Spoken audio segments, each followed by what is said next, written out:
क्योंकि सास भी कभी बहू थी के इतिहास में एपिसोड नंबर 655 को हमेशा एक काले अध्याय के तौर पर याद किया जाता है, जहां रणविजय का कहर परी पर टूटा था। लेकिन जो कहानी टीवी स्क्रीन पर दिखाई गई वो तो महज हिमशैल का एक सिरा भर थी, क्योंकि पर्दे के पीछे की असली साजिश तो कुछ और ही कहानी बयां कर रही थी। आज मनीषा रिव्यू पर मैं मनीषा आपको उस सच से रूबरू करवाने जा रही हूं जो स्क्रिप्ट के उन पन्नों में कहीं दब गया था, जिन्हें शूटिंग के वक्त आखिरी मिनट पर बदल दिया गया।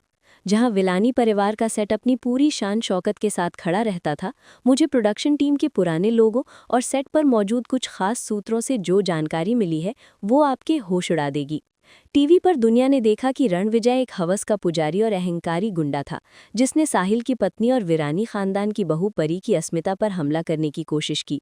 लेकिन अगर मैं आपसे कहूं कि रणविजय का मकसद परी की आबरू नहीं, बल्कि उसके हाथ में मौजूद वो फाइल थी जिसे परी महज रद्दी का कागज समझ रही थी, तो शायद आपको यकीन नहीं होगा, मगर यही वो कड़वा सच है जो आज सालों बाद बाहर आ रहा है। कहानी के परतें तब खुलती हैं जब हम यानी अम्बा विरानी के कमरे की तरफ रुख करते हैं, जहां से इस पूरे फसाद की जड़ शुरू होती है। क्योंकि रणविजय जैसा शातिर अपराधी सिर्फ एक महिला को परेशान करने के लिए इतना बड़ा जोखिम नहीं उठा सकता था कि वो सीधे विरानी एम्पायर से टक्कर ले ले। उसे पता था कि तुलसी विरानी के होते हुए घर की किसी बहू को हाथ लगाना मतलब मौत को दावत देना है। फिर भी उसने ये हिमाकत की, क्योंकि उसके पीछे एक बहुत बड़ा लालच छिपा था, और वो लालच था शांति निकेतन की असली वसीहत। फिल्म सिटी के गलियारों में दबी जुबान में ये बात हमेशा से कही जाती रही है कि उस दौर में शो के मेकर्स एक ऐसा ट्रैक प्लान कर रहे थे जहां विरानी परिवार दिवालिया होने की कगार पर आ जाए, और इसी ट्रैक के लिए एक मास्टर वसीहत तैयार करवाई गई थी। ये वो दस्तावेज था जिसमें बाने अनजाने में या किसी मजबूरी में प्रॉपर्टी का एक बड़ा हिस्सा, जिसमें विरानी हाउस भी शामिल था, एक गुप्त ट्रस्ट के नाम कर दिया था, और उस ट्रस्ट का असली कंट्रोल रणविजय के पास जाने वाला था। अब सवाल ये उठता है कि वे कागज परी तक कैसे पहुंचे और रणविजय को इसकी खबर कैसे लगी। तो इसका जवाब उस दिन की घटनाओं के बारीक विश्लेषण में छिपा है। उस मनहूस शाम से ठीक पहले घर में एक छोटी सी पूजा रखी गई थी, जहां अफरा तफरी का माहौल था और बा अपनी अलमारी साफ कर रही थी। उसी दौरान अनजाने में वो नीले रंग की फाइल, जिसमें करोड़ों की प्रॉपर्टी के पावर ऑफ अटॉर्नी के पेपर्स थे, रद्दी अखबारों और मैगजीन्स के बीच मिल गई। परी, जो हमेशा घर के कामों में मदद करने के लिए आगे रहती थी, उसने बा की मदद करने के लिए वो सारा कचरा और रद्दी अपने हाथ में ले लिया ताकि उसे बाहर स्टोर रूम में रख सके। यहीं पर कहानी में वो मोड़ आया जिसे कैमरे की नज़र ने दर्शकों से छिपा लिया, लेकिन सेट पर मौजूद हर शख्स जानता था कि रणविजय की नज़रें परी के शरीर पर नहीं, बल्कि उसके हाथों में दबे उस फाइल फोल्डर पर गड़ी हुई थी। रणविजय को अपने जासूसों के जरिए ये पक्की खबर मिल चुकी थी कि आज वो फाइल बाकी तिजोरी से बाहर निकल चुकी है, और अगर आज उसने वो फाइल हासिल नहीं की तो विरानी साम्राज्य पर कब्जा करने का उसका सपना हमेशा के लिए टूट जाएगा। साहिल विरानी, जो परी का पति था, वो अपने बिजनेस और ऑफिस की उलझनों में इतना फंसा हुआ था कि उसे भनक तक नहीं लगी कि उसकी पत्नी अनजाने में एक चलते फिरते बारूद के ढेर को लेकर घूम रही है। जब रणविजय ने परी का रास्ता रोका तो उसका आक्रामक होना, चिल्लाना और उसे डराना, ये सब एक सोची समझी रणनीति का हिस्सा था। वो चाहता था कि परी डल जाए, घबरा जाए और उसके हाथ से वो फाइल गिर जाए, या फिर वो छीना झपटी में उस फाइल को हासिल कर ले। बाहर से देखने वाले को और यहाँ तक कि खुद परी को भी यही लगा कि रणविजय उसकी सुंदरता पर मोहित होकर या अपनी बदतमीजी के कारण उसे छेड़ रहा है, क्योंकि रणविजय ने बहुत चालाकी से अपने शब्दों का चयन कुछ ऐसा किया था जो डबल मीनिंग थे। जब वो कह रहा था कि मुझे वो चाहिए जो तुम्हारे पास है, तो परी और दुनिया को लगा कि वो उसे पाना चाहता है, जबकि मनीषा रिव्यू के नज़रिए से और फिल्म सिटी के इनसाइडर इनपुट्स के मुताबिक उसका इशारा साफ तौर पर उस फाइल की तरफ था। तुलसी, जो अपनी बहुओं की ढाल बनकर हमेशा खड़ी रहती थी, वो भी इस बार रणविजय की असली चाल को भांपने में थोड़ी देर कर गई थी, क्योंकि रणविजय ने अपने किरदार को एक बुरे आदमी के रूप में इतना स्थापित कर लिया था कि किसी का दिमाग प्रॉपर्टी या बिजनेस की तरफ गया ही नहीं। ये एक मास्टरमाइंड विलन की पहचान होती है कि वो अपने असली मकसद को अपने बुरे बर्ताव के पीछे छिपा लेता है। उस एपिसोड में जब परी भागी और एक कोने में जाकर दुबक गई तो रणविजय का गुस्सा सातवें आसमान पर था, और अगर आप उस सीन को आज हॉटस्टार पर गौर से रिवाइंड करके देखेंगे तो पाएंगे कि रणविजय की निगाहें बार बार परी के दुपट्टे के पास गिरे उस सामान पर जा रही थी जो भागते वक्त उसके हाथ से छूट गया था। वो फाइल वहां जमीन पर पड़ी थी और रणविजय बस एक कदम दूर था विरानी परिवार को सड़क पर लाने से। मनीषा होने के नाते जब मैं उन पुराने स्क्रिप्ट्स के ड्राफ्ट्स के बारे में सोचती हूँ तो रोंगटे खड़े हो जाते हैं, क्योंकि अगर रणविजय उस दिन सफल हो जाता तो कहानी पूरी तरह पलट जाती। उस समय वीरानी परिवार में अंदरूनी कलह भी चल रही थी और इसका फायदा उठाने के लिए रणविजय ने ये वक्त चुना था। उसे पता था कि अगर उसने सीधे तौर पर फाइल मांगी तो सबको शक हो जाएगा, इसलिए उसने छेड़खानी का नाटक रचा।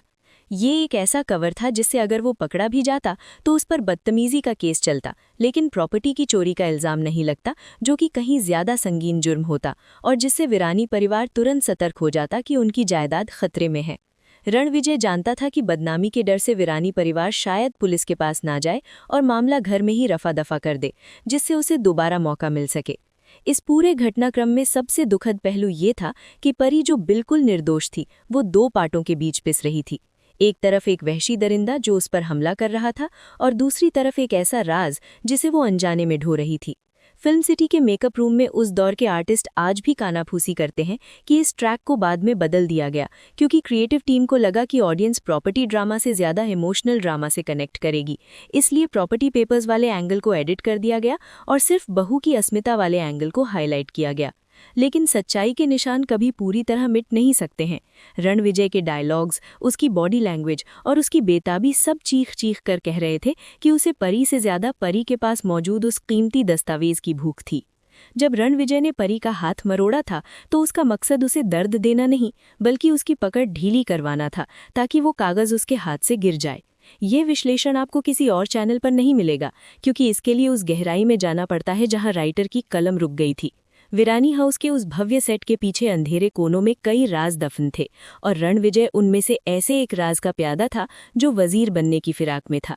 उस रात अगर तुलसी सही वक्त पर एंट्री ना लेती तो शायद रणविजय वो फाइल उठा ले जाता और अगले ही दिन बाद तुलसी, मिहिर और पूरा परिवार अपने ही घर में किराएदार बनकर रह जाते। लेकिन नियति को कुछ और ही मंजूर था, या यूं कहें कि कहानी लिखने वालों ने वीरानी परिवार की किस्मत को एक धागे से बचा लिया। आगे की कहानी और भी पेचीदा है, क्योंकि जब तुलसी ने एंट्री ली तो रणविजय ने अपना पैतरा कैसे बदला और वो फाइल आखिर कहाँ गायब हो गई, ये अपने आप में एक अलग रहस्य है। क्या वो फाइल आज भी वीरानी हाउस के किसी कोने में धूल खा रही है या किसी और ने उसे हासिल कर लिया? ये सब मैं आपको बताऊंगी, क्योंकि मनीषा रिव्यू पर हम सिर्फ ऊपर की सतह नहीं खुरचते, हम गहराई में जाकर सच निकालते हैं। रणविजय की आंखों में उस वक्त जो डर दिखा था जब तुलसी सामने आई थी, वो पकड़े जाने का डर नहीं, बल्कि अपनी सालों की मेहनत और उस फाइल के हाथ से निकल जाने का डर था। तुलसी वीरानी की एंट्री के साथ ही कमरे का पूरा माहौल जम सा गया था, मानो वक्त ठहर गया हो। लेकिन उस ठहराव के बीच भी एक चीज थी जो लगातार चल रही थी, और वो थी रणविजय की धड़कनें, जो पुलिस के डर से नहीं बल्कि अपने मिशन के फेल होने के डर से तेज हो रही थी। जब तुलसी ने रणविजय को ललकारा और परी को अपने आंचल में छिपाया तो दर्शकों ने तालियां बजाईं कि देखो कैसे सास ने बहू की रक्षा की। लेकिन एक विश्लेषक के तौर पर और फिल्म सिटी में सालों बिताने वाली मनीषा के नज़रिए से मैंने उस दृश्य में कुछ और ही देखा। रणविजय अपनी जगह से पीछे हटा, लेकिन गौर करने वाली बात यह थी कि पीछे हटते वक्त उसकी नज़रें परी के चेहरे पर नहीं थीं, बल्कि उसकी नज़रें ज़मीन पर उस जगह टिकी थीं जहां परी के गिरने से वो नीली फाइल छिटक कर सोफे के नीचे सरक गई थी। जी हाँ, वही भारी भरकम एंटीक सोफा जो वीरानी हाउस के लिविंग रूम की शान हुआ करता था, उसी के ठीक नीचे वीरानी साम्राज्य की किस्मत जा चुकी थी। रणविजय जानता था कि अब वो फाइल उठाना नामुमकिन है, क्योंकि तुलसी शेरनी की तरह सामने खड़ी थी।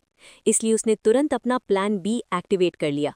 उसने सोचा कि अगर वो अभी प्रॉपर्टी के कागजों की बात करेगा तो तुलसी की खोजी नज़रें उस फाइल को ढूंढ लेंगी और बा को सब पता चल जाएगा, जिससे वो हमेशा के लिए एक्सपोज हो जाएगा। इसके बजाय उसने बदतमीज और आवारा बनने का नाटक जारी रखा, क्योंकि एक आवारा को घर से निकाला जा सकता है, लेकिन एक धोखेबाज जो करोड़ों की चोरी कर रहा हो, उसे वीरानी परिवार कभी नहीं छोड़ता और पुलिस की तहकीकात उस ट्रस्ट तक पहुंच जाती जिसके लिए रणविजय काम कर रहा था। रणविजय ने बहुत शातिरी से तुलसी की गालियों और थप्पड़ को स्वीकार कर लिया। सोचिए, एक इतना बड़ा बाहुबली और अहंकारी आदमी जो पूरे शहर को अपनी उंगलियों पर नचाता था, वो चुपचाप मार खा रहा था। ये बात हजम नहीं होती जब तक कि आप इसके पीछे की बड़ी साजिश को ना समझें। फिल्म सिटी के मेरे सूत्रों ने मुझे बताया कि ओरिजिनल ड्राफ्ट में एक सीन ऐसा था जहां रणविजय पुलिस कस्टडी में जाते वक्त पलटकर सोफी की तरफ देखता है और मुस्कुराता है, ये सोचकर कि कागज अभी भी वही हैं, मैं वापस आऊंगा। लेकिन उस सीन को एडिट कर दिया गया ताकि विलन का खौफ बना रहे। रणविजय की चुप्पी उसकी हार नहीं थी, बल्कि उसकी एक रणनीतिक वापसी थी। उसे लगा कि आज अगर वो जेल चला भी गया या घर से बेदखल हो गया तो कम से कम राज राज ही रहेगा। फाइल सोफी के नीचे सुरक्षित है और वीरानी परिवार के नौकरों की लापरवाही को वो अच्छे से जानता था। उसे यकीन था कि सफाई के दौरान वो फाइल रद्दी समझकर या तो फेंक दी जाएगी या फिर वहीं पड़ी रहेगी जब तक कि उसका कोई आदमी आकर उसे हासिल ना कर ले। इधर घर में भूचाल आया हुआ था। साहिल, जो अपनी पत्नी परी की हालत देखकर गुस्से से पागल हो रहा था, उसे भी रणविजय ने सफाई देने की कोशिश नहीं की। अगर रणविजय चाहता तो कह सकता था कि मैं तो बस एक कागज मांग रहा था, लेकिन उसने ऐसा नहीं किया क्योंकि वो जानता था कि साहिल पढ़ा लिखा है। अगर साहिल की नज़र उन कागज़ों पर पड़ जाती जिनमें बाकी जाली दस्तखत और ट्रस्ट डीड की डिटेल्स थीं, तो रणविजय का खेल तो खत्म होता ही, साथ ही उन बड़े बड़े वाइट कॉलर क्रिमिनल्स के नाम भी सामने आ जाते जो वीरानी इंडस्ट्रीज को टेक ओवर करना चाहते थे। इसलिए रणविजय ने अपनी छवि को एक सेक्सुअल प्रेडेटर यानी यौन उत्पीड़क के रूप में स्वीकार कर लिया, जो कि एक घिनौना अपराध है। लेकिन कॉर्पोरेट जासूसी और धोखाधड़ी के उस बड़े जाल को छिपाने के लिए उसने ये कलंक अपने माथे पर ले लिया। ये एक ऐसा पहलू है जिस पर हम कभी ध्यान नहीं देते कि टीवी शोज के विलन कभी-कभी हीरो से ज्यादा स्मार्ट गेम खेल जाते हैं। जैसे ही पुलिस रणविजय को घसीटते हुए ले गई, कैमरा जूम हुआ परी के रोते हुए चेहरे पर, फिर तुलसी के गुस्से वाले चेहरे पर और अंत में बा के परेशान चेहरे पर। लेकिन जो कैमरा ने नहीं दिखाया और जो सेट पर मौजूद लाइटमैन और क्रू मेंबर्स ने अपनी आंखों से देखा, वो ये था कि जैसे ही सब लोग पुलिस के पीछे बाहर गेट की तरफ भागे, वो कमरा बिल्कुल खाली हो गया। सन्नाटा छा गया और उस सन्नाटा भरे कमरे में सोफे के नीचे दबी वो फाइल वीरानी परिवार के भविष्य पर हंस रही थी। मनीषा रिव्यू पर मैं आपको ये दावे के साथ कह सकती हूँ कि वो फाइल वहाँ कई एपिसोड्स तक पड़ी रही। ये बात थोड़ी अजीब लग सकती है, लेकिन वीरानी हाउस के सेट्स इतने बड़े होते थे और शूटिंग का शेड्यूल इतना टाइट होता था कि कई बार सेट पर पड़ी प्रॉप्स हफ्तों तक अपने जगह से नहीं हिलती थीं। कहानी के अंदर भी यही हुआ। घर में इतना तनाव था, परी डिप्रेशन में थी, पुलिस केस चल रहा था, वकील आ रहे थे। ऐसे में घर की गहन सफाई पर किसी का ध्यान नहीं गया। वो टाइम बॉम्ब रूपी फाइल वीरानी हाउस के दिल में उनके ड्राइंग रूम में पड़ी थी और किसी को भनक तक नहीं थी। अब यहाँ एक और बड़ा ट्विस्ट आता है जिसे समझने के लिए हमें मंदिरा के किरदार को याद करना होगा। मंदिरा, जो मिहिर को पाने के लिए और वीरानी परिवार को बर्बाद करने के लिए किसी भी हद तक जा सकती थी, क्या उसका इस सब में कोई रोल नहीं था? फिल्म सिटी में अक्सर ये चर्चा होती थी कि रणविजय दरअसल मंदिरा का ही एक मोहरा था। ये थियरी बहुत मजबूत है कि मंदिरा को पता था कि बा वसीयत बदलने वाली है या प्रॉपर्टी के पेपर्स इधर-उधर होने वाले हैं। हो सकता है कि रणविजय ने जेल से या अपने किसी गुर्गे के जरिए मंदिरा तक ये खबर पहुंचाई हो कि काम अधूरा रह गया है, लेकिन माल सोफे के नीचे है। सोचिए, अगर मंदिरा उस घर में आती, जो कि वो अक्सर किसी न किसी बहाने से आती रहती थी, और उसे वो फाइल मिल जाती, तो तबाही का मंजर क्या होता। शो में हमने देखा कि रणविजय के जाने के बाद भी वीरानी परिवार पर मुसीबतों का पहाड़ टूट पड़ा। प्रॉपर्टी के झगड़े हुए, बंटवारे हुए। क्या इसकी वजह ये तो नहीं थी कि वो फाइल अंततः किसी गलत हाथ में लग गई? परी की मानसिक स्थिति का विश्लेषण करना भी यहाँ बहुत जरूरी है। हमले के बाद परी सदमे में थी। वो बार बार उस घटना को याद करती थी। मनोविज्ञान कहता है कि जब इंसान बहुत ज्यादा डर जाता है तो उसका दिमाग कुछ यादों को ब्लॉक कर देता है या बदल देता है। परी को याद था कि रणविजय उसके करीब आ रहा था, उसे छूने की कोशिश कर रहा था, लेकिन उसके अवचेतन मन में रणविजय के वो शब्द गूंज रहे थे जो उसने कहे थे, दे दे मुझे वरना छीन लूंगा। परी को लगा वो उसकी इज्जत की बात कर रहा है, लेकिन अगर परी थोड़ी शांत होती और ठंडे दिमाग से सोचती तो उसे याद आता कि रणविजय की पकड़ उसके शरीर पर नहीं बल्कि उसके हाथों पर ज्यादा मजबूत थी, जहां उसने वो रद्दी पकड़ी हुई थी। ये एक क्लासिक मिसअंडरस्टैंडिंग थी, गलतफहमी जिसने शो की पूरी दिशा बदल दी। मनीषा रिव्यू के तौर पर मुझे लगता है कि राइटर्स ने यहाँ एक बहुत बड़ा मौका छोड़ दिया, या शायद उन्होंने इसे भविष्य के लिए बचाकर रखा था, जिसे बाद में टीआरपी के चक्कर में भुला दिया गया। साहिल का किरदार इस पूरे मामले में सबसे ज्यादा बेवकूफ बना। एक पति के तौर पर उसका खून खौलना लाजमी था, लेकिन एक बिजनेसमैन के तौर पर वो फेल हो गया। वीरानी इंडस्ट्रीज का वारिस होने के नाते उसे ये समझना चाहिए था कि रणविजय जैसा आदमी, जिसका अपना बड़ा कारोबार और रसूख है, वो इतनी नीच हरकत खुलेआम घर में घुसकर क्यों करेगा। रिस्क और रिवॉर्ड का रेशियो मेल नहीं खा रहा था, लेकिन साहिल भावनाओं में बह गया, और यहीं विलन की जीत होती है। रणविजय जेल में बैठकर भी मुस्कुरा रहा होगा, क्योंकि वीरानी परिवार अब आपस में लड़ेगा, पुलिस केस में उलझेगा और बिजनेस से उनका ध्यान हट जाएगा। और हुआ भी यही। आने वाले एपिसोड्स में हमने देखा कि कैसे वीरानी परिवार बिखरता चला गया। क्या पता उस फाइल के गायब होने का असर कंपनी के शेयर्स पर पड़ा हो, या फिर रणविजय ने अपने वकीलों के जरिए उस अधूरी जानकारी का इस्तेमाल करके वीरानी एम्पायर की नींव खोदनी शुरू कर दी हो। जब मैं उन पुराने एपिसोड्स को दोबारा देखती हूँ तो हर फ्रेम में मुझे वो नीली फाइल ढूंढने की आदत सी हो गई है। अगले ही दिन के एपिसोड में जब घर की नौकरानी सविता नाम की, जो अक्सर बैकग्राउंड में दिखती थी, झाड़ू लगा रही थी तो कैमरा पैन करते वक्त सोफे के पास से गुजरा था। एक बहुत ही धुंधला शॉट है जिसे शायद 99% लोगों ने मिस कर दिया होगा, लेकिन मैंने उसे फ्रीज करके देखा है। वहां सोफे के पाए के पास एक कागज का टुकड़ा बाहर झांक रहा था। क्या नौकरानी ने उसे उठाकर रद्दी में डाल दिया? अगर हाँ, तो सोचिए विरानी खानदान की करोड़ों की जायदाद उस दिन रद्दी वाले के पास चली गई और किसी को खबर तक नहीं हुई। या फिर और ये ज्यादा डरावना विचार है कि क्या घर का ही कोई सदस्य, कोई ऐसा चेहरा जिस पर हम सबसे ज्यादा भरोसा करते थे, जैसे कि गौतम या कोई और, उसने वो फाइल उठा ली थी? इस थियोरी को बल तब मिलता है जब हम रणविजय के जेल से बाहर आने या उसके बाद के ट्रैक्स को देखते हैं। रणविजय का चैप्टर एकदम से बंद नहीं हुआ था, वो वापस लौटा था और ज्यादा खूंखार होकर। अगर उसका मकसद सिर्फ परी होती तो वो बदला लेने के लिए परी को टारगेट करता, लेकिन उसने विरानी परिवार की जड़ों यानी उनके पैसे और पावर पर वार किया। ये साबित करता है कि उसकी असली जंग कभी भी बहू से नहीं बल्कि सास के खजाने से थी। क्योंकि सास भी कभी बहू थी का ये वो अनकहा सच है जिसे एकता कपूर के प्रोडक्शन हाउस ने बहुत होशियारी से ड्रामा के पर्दे के पीछे छिपा दिया। लेकिन मनीषा रिव्यू की नज़रों से कुछ नहीं छिप सकता। हम सिर्फ वो नहीं देखते जो दिखाया जाता है, हम वो देखते हैं जो छिपाया जाता है। रणविजय के उस व्रैथ का, कहर का असली शिकार परी नहीं बल्कि शांति निकेतन की शांति थी, जिसे उसने प्रॉपर्टी के एक कागज के जरिए हमेशा के लिए भंग कर दिया था। कहानी अभी खत्म नहीं हुई है। उस फाइल का सफर सोफे के नीचे से निकलकर कहां तक पहुंचा, और क्या रणविजय ने जेल के अंदर से कोई और गेम खेला था? क्या तुलसी को कभी भनक लगी कि उसने जिस आदमी को मोलेस्टर समझकर थप्पड़ मारा दरअसल वो एक कॉर्पोरेट चोर था? और सबसे बड़ा सवाल ये कि क्या वो फाइल आज भी किसी लॉकर में बंद है, उस दिन का इंतजार कर रही है जब वो बाहर आए और विरानी परिवार के होश उड़ा दे? अगले भाग में मैं आपको बताऊंगी कि फिल्म सिटी के गलियारों में उस खोई हुई फाइल को लेकर क्या अफवाहें उड़ी थीं और कैसे राइटर्स ने इस प्लॉट को दोबारा जिंदा करने की कोशिश की थी, लेकिन फिर किसी दबाव में इसे दबा दिया गया। अब हम कहानी के उस आखिरी मोड़ पर आ खड़े हुए हैं जहां अगर और मगर की सारी गुंजाइशें खत्म हो जाती हैं और सामने आता है वो नंगा सच जो विरानी परिवार की किस्मत ने खुद लिखा था। जैसा कि मैंने पिछले भाग में बताया था, वो नीली फाइल जिसमें विरानी साम्राज्य की चाबी थी, लिविंग रूम के उस भारी भरकम सोफे के नीचे दबी पड़ी थी और रणविजय जेल की सलाखों के पीछे जा चुका था। फिल्म सिटी के मेरे सूत्रों और शो के पुराने सेट डिज़ाइनर से मिली जानकारी के मुताबिक अगले दिन की शूटिंग का शेड्यूल बहुत टाइट था और स्क्रिप्ट में एक बड़ा हवन का सीन लिखा गया था। भारतीय टीवी सीरियल्स में हवन सिर्फ पूजा के लिए नहीं बल्कि बुराई के खात्मे के प्रतीक के रूप में दिखाए जाते हैं, और यहाँ भी कुछ ऐसा ही हुआ जिसने रणविजय के मंसूबों को राख में मिला दिया। अगली सुबह जब सूर्योदय हुआ तो विरानी हाउस में शांति नहीं बल्कि एक अजीब सी खामोशी थी। पुलिस केस और पिछले रात के हंगामे के बाद घर की शुद्धि के लिए बा ने एक विशेष पूजा रखवाई थी।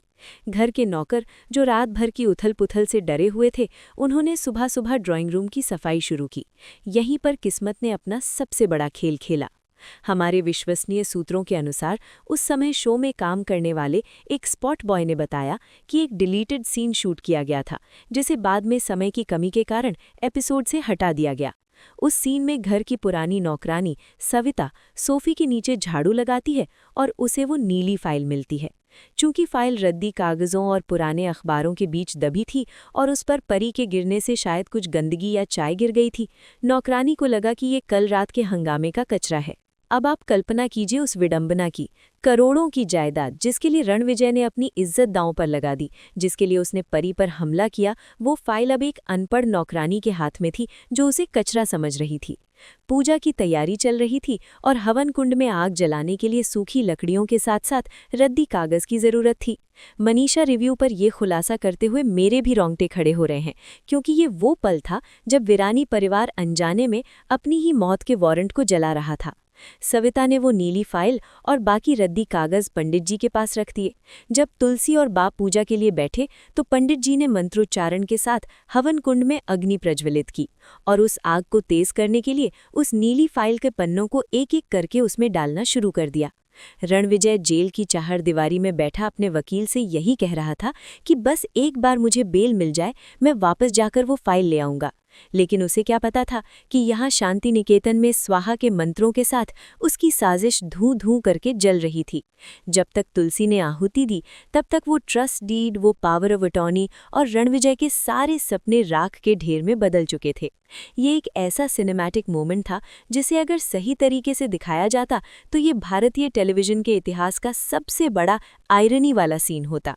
बुराई का अंत भगवान की अग्नि से हुआ, लेकिन किसी को कानों कान खबर नहीं हुई। तुलसी को लगा कि हवन से घर की शुद्धि हो गई, लेकिन असल में उस हवन ने उन्हें सड़क पर आने से बचा लिया था। इस घटना के बाद रणविजय का क्या हुआ ये भी जानना जरूरी है। जब वो जेल से बाहर आया या जब उसके आदमियों ने बाद में कोशिश की होगी तो उन्हें वो फाइल कभी नहीं मिली। रणविजय समझ गया कि अब उसके पास वीरानी परिवार को ब्लैकमेल करने का कोई कानूनी दस्तावेज नहीं बचा है।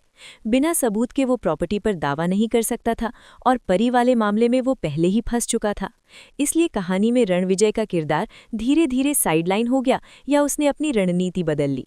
अगर वो फाइल मिल जाती तो शायद रणविजय शो का मुख्य विलेन बन जाता और कहानी कोर्ट कचहरी और प्रॉपर्टी ड्रामा की तरफ मुड़ जाती। लेकिन उस फाइल के जलने से शो वापस अपने मूल ट्रैक यानी रिश्तों और इमोशंस पर लौट आया। फिल्म सिटी में काम करने के दौरान मैंने कई लेखकों से बात की है और अक्सर ये बात सामने आती है कि एकता कपूर के शोज में कई बार विलन को हराने के लिए लॉजिक नहीं बल्कि दैवीय शक्ति का सहारा लिया जाता था। परी पर हुआ वो हमला, जिसे दुनिया ने एक महिला की अस्मिता पर हमले के तौर पर देखा, वो असल में धन और लालच की लड़ाई थी। परी तो बस एक जरिया थी। उस मासूम को कभी पता नहीं चला कि उसने अनजाने में रद्दी समझकर जिस फाइल को उठाया था उसने उसकी जान तो जोखिम में डाली, लेकिन अंततः उसी फाइल के कारण रणविजय का ध्यान भटका और वो पकड़ा गया। अगर रणविजय सिर्फ परी को चाहता तो शायद वो ज्यादा सतर्क होता, लेकिन उसका ध्यान बटा हुआ था, आधा परी पर और आधा फाइल पर, और इसी गलती ने उसे तुलसी के सामने कमजोर कर दिया। मनीषा के तौर पर मेरा ये विश्लेषण आपको ये सोचने पर मजबूर करेगा कि हम जो टीवी पर देखते हैं उसके पीछे कितनी परतें होती हैं। वीरानी परिवार की वो भव्य हवेली, वो झूमर, वो सीढ़ियाँ, सब गवाह थे उस साजिश के जो कभी सामने नहीं आ पाई। परी का वो डरना, तुलसी का वो थप्पड़ और रणविजय की वो खामोश मुस्कान, सब उस एक गायब दस्तावेज से जुड़े थे। आज सालों बाद जब हम हॉटस्टार पर वो एपिसोड देखते हैं तो हमें सिर्फ एक ड्रामा दिखता है, लेकिन अब जब आप इसे देखेंगे तो आपकी नज़रें उस सोफे के नीचे ज़रूर जाएंगी। आप सोचेंगे कि काश कैमरा थोड़ा नीचे होता तो हमें वो फाइल दिख जाती। अंत में मैं यही कहूंगी कि क्योंकि सास भी कभी बहू थी सिर्फ एक शो नहीं बल्कि रहस्यों का एक ऐसा महासागर था जिसमें होते लगाने पर हर बार कुछ नया मिलता है। रणविजय हार गया, तुलसी जीत गई और परी सुरक्षित बच गई। यही दर्शकों को चाहिए था। लेकिन एक टॉप टियर क्रिएटर होने के नाते मेरा काम आपको वो दिखाना है जो राइटर्स ने लिखा तो था लेकिन शायद शूट नहीं किया, या शूट किया तो एडिट कर दिया। वीरानी प्रॉपर्टी के वो कागज राख बन गए और उस राख के नीचे दब गया रणविजय का सबसे बड़ा राज। यही है टीवी दुनिया का असली जादू। जो दिखता है वो होता नहीं, और जो होता है वो अक्सर हवन की आग में स्वाहा हो जाता है। तो दोस्तों, ये थी मेरी यानी आपकी अपनी मनीषा की एक गहरी और अनदेखी पड़ताल एपिसोड 655 के उस काले सच पर। मुझे उम्मीद है कि फिल्म सिटी के इनसाइडर इनपुट्स और मेरी इस थियरी ने आपको इस शो को एक नए नज़रिए से देखने का मौका दिया होगा। ऐसे ही और दबे हुए राज, डिलीटेड सीन्स और अनसुनी कहानियों के लिए मनीषा रिव्यू के साथ बने रहें। मैं फिर मिलूंगी एक और धमाकेदार अपडेट और विश्लेषण के साथ। तब तक के लिए याद रखिए, टीवी सीरियल्स में कहानी कभी खत्म नहीं होती, बस एक कमर्शियल ब्रेक लेती है। धन्यवाद।